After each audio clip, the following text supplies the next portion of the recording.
呢個名到而家我揾唔到喺邊度，因為所有 directory 都揾唔到呢個名。即係佢1851年有呢個名，但係我啲 directory 係 cover 唔到呢個名。咁你記住呢個點解佢會去到東河街咧？因為佢去黎公館啊，同埋上環街市。嗱，跟住黎公館好多黎公館。嗱，我冇數過啊，我估計有百幾間，淨係喺中上環黎公館。其實黎公館係咩？就係起樓建築嗰啲黎公嚟嘅，係好，因為嗰陣時香港建設得好緊要，所以大量黎公館，亦都好多人發達嘅。嗱，我睇睇。咁香港其實咧好多人冇留意嘅，香港開埠啲工業已經好發達嘅。你睇下呢啲係負責建築嘅工業嘅，棚廠3間。嗱，我唔講咁多啦，你等陣或者影低慢慢睇啦。即係呢全部同建築有關嘅。咁另外我專登分類啦，打石㗎啦，淨係打石咧，石塘咀13間，工行幾多間？一共154間，石船都90艘，即係呢啲係1845年嘅記錄啊，1851唔止添嘅。即係151係冇記錄，但係數唔到啊！呢啲係正式政府嘅記錄嚟嘅。你記唔記啊？仲有石灰廠、石灰窯廠係咩啊？即係你而家泥都要加石灰先可以起牆㗎嘛，由磚到明唔明啊？所以其實香港咧起屋咧嗰啲石花崗岩油泥就係溝啲石灰黏落去就係咁樣起嘅，明唔明啊？咁跟住啲木工、鐵工。基本上係齊晒㗎啦，仲有搭棚工。咁我等陣會講到嘅嗱，做繩索啦，船運咪梗係有繩索啦，淨係繩索廠都咁多間，10間啊。啊，呢度唔好理佢啦，快啲啦。咁跟住咧打鐵廠啊，呢啲圖全部1851年㗎，唔係作㗎。即係佢比較搞笑啲啊，話得啊。同埋打銅打石廠都有。跟住咧呢個紮藤啊，其實唔好睇少啊，紮藤其實係好多建築用㗎嚇。同埋賣掃把嗰啲都係啊，同埋紮嗰啲建築都係嘅。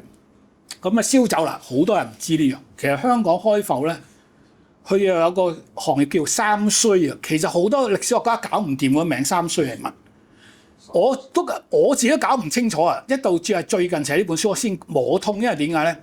我最考究咧，原來佢哋講係三蒸酒、三水啊。其實簡單啲講，咁啊三蒸酒啊，即係簡單啲講，鬼佬叫三衰，其實即係三蒸白酒。香港釀製啊，即係1851年已經有記錄，之前都有啦，已經你睇咁多間。其實點解咧？因為酒係有酒稅嘅。香港政府當年咧有幾個收稅最重要，第一就係地租，即係你買咗地啊，或者其實買地唔係好似話我買999年嘅係錯啊。當年買地唔係咁嘅，雖然佢英國割讓咗香港島，其實佢以嗰個所謂退租嘅計算啊，係每年 renew 嘅。咁啊退租就計呢個租金俾政府嘅，而家就叫差餉，但係當年就叫 quit 嘅，即係退租咗咁計出嚟就租金就俾政府稅收，咁後來叫做差餉。咁嗱，繼續講啦。咁佢除咗頭先我講地租咧，跟住咧街市收嘅租，即係佢啲政府街市嚟㗎嘛，上環同中環都係收租。咁仲有咩啊？就係頭先嗰個燒酒要收稅，跟住賣鴉片要收稅，最主要呢幾個稅項。跟住咧，好多人唔知啊，原來香港一早已經有牧場㗎啦，即係我哋牛奶係自給自足㗎嚇。嗰陣時啲牛奶，你哋跟而家講親都係薄扶林嗰啲咩牛奶公司嗰啲後期㗎啦。我講1851年啊，1851喺邊度啊？石塘咀嗰陣時，薄扶林都未有牧場嘅，喺石塘咀。石塘咀有個牧場嘅，即係養牛養馬嘅。咁佢就出產牛奶，所以呢幅相係真嘅，1851畫嘅。咁佢除咗做咧，佢有埋屠夫喎，製甲嘅喎。因為點解佢殺咗隻牛，佢咪可以做甲咯？明唔明啊？所以好多人唔知嘅啊。咁啊，跟住咧買鴉片館啊，哇！呢個精彩，好大稅收呢度嚟，因為咁多地方買鴉片。嗱，你唔好睇少啲鴉片啊，治安最差啊。其實香港好多就打劫金鋪啊，今日講，但係當年唔係打劫㗎，係打遍鴉片館啊，因為最有錢嘅鴉片館。佢未必要攞去買鴉片啲錢嘅，佢攞佢啲鴉片仲值錢。好似我話齋，頭先個鴉片提單仲值錢過黃金，明唔明我講咩啊？當年嘅鴉片提單咧係銀行供應等於現金嘅，銀行啊當年你冇錢，你咧個提單佢仲高興啊，明唔明啊？佢仲高興啊，銀行仲高興，所以當年嘅鴉片係非常有價值嘅嘢嚟嘅嚇。咁所以點解鴉片咧政府係稅收最大？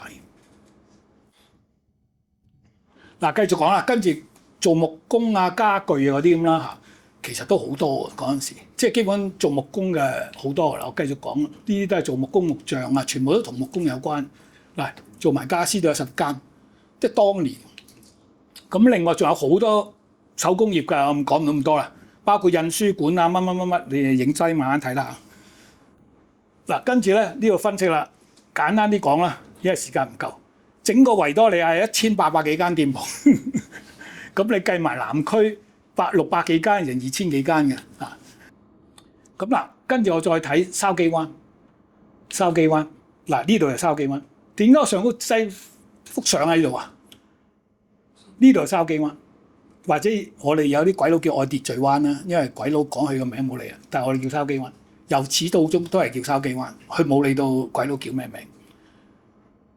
嗱，你睇網上咧，筲箕灣嘅故事咧多到嚇死你，又話啊嗰陣時呢個形狀似筲箕咁啊，筲箕灣又話啊嗰陣時有咩細路仔咩浸死咗，又所以咩筲箕，唉，唔好信啦，你睇得上高呢幅相就知啦，佢運緊嗰啲咩啊煤炭，即係簡單啲講，佢啲石材點運啊？就係筲箕運噶嘛。當你運晒啲石材走，呢個灣咪留低好多筲箕啊，咪筲箕灣咯。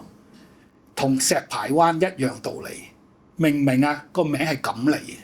嗱，呢個我作㗎嚇，你可以考證推翻我啊。呢個純粹我作㗎，因為我見咁多古作，唔爭我作埋呢個啦。不過我有根據啲啊，係咪啊？即係運石船、運煤船都係用筲箕嘅，係咪先？呢個有道理啊。嗱，筲箕灣點解重要咧？香港開埠1845年咧，已經話佢有成1000幾人住。跟住或者係完全冇人住，哇！咁你講嘢啊？一係就有人住，一係冇人住。原來呢個位咧，全部係打石廠嚟嘅，一冇公開咧係零嘅，係冇人嘅，走晒啊啲人。所以呢個位咧好搞笑嘅，1000個居民，但係等於零居民，睇嚟係有冇開工。嗱，呢個唔係我講㗎嚇，係有記錄寫得好清楚。咁啲打石工面嚟啊，九龍嗰邊過嚟咯。嗱，尖沙頭嗱呢個位我上次講嘅呢叫尖沙頭，上船就嚟筲箕灣嘅。尖沙咀就去中環㗎嚇，就係尖沙頭有個碼頭㗎，嚟呢度就係筲箕灣，同埋喺土瓜灣同埋九龍城嚟，佢哋就咁落船嚟呢度開工㗎。因為一有公開咧，佢請好多人㗎打石。嗱，跟住點解我講翻呢個掃桿埔啦？呢個掃桿埔其實佢盛產咩啊？埔啊！嗱，我上次講深水埗咧，就解答咗呢個問題㗎啦。啲人就話深水埗因為講係深水埗，其實唔係，係個埔字啊，草花頭個埔啊，係深水嘅埔啊，即係深水嘅草啊，就唔係深水嘅港啊。其實深水埗個灣係好窄嘅，就1.5 落嘅啫，即係1.5層嘅。1.5層係咩啊？9英尺深嘅啫啲水。喂，點叫深水港啊？9英尺。所以嗰度係因為有好多水草，叫深水埗，就叫深水埗，明唔明啊？一路變到今天嘅深水埗，因為有碼頭後期。咁而呢個掃桿埔咧，好簡單啊！掃桿係咩？掃把啊嘛，其實都係埔，都係嗰個埔嚟。就係證明係咩咧？就係呢橛咧好多種嗰啲掃桿埔，而事實上睇 Directory 話俾你聽，淨係呢區啊負責割草都有成60幾戶人啊，佢嘅職業就係割草，明唔明啊？因為當其時咁多建築係需要好多啲禾稈草做，係好重要嘅工業嚟嘅。嗱，繼續講燈籠洲。嗱，又講翻紅香爐，頭先講咗啦，唔再講啦嚇。呢度睇得到啦，點解咧？呢度就係紅香爐，你見唔見啊？打緊石落緊石船，見唔見啊？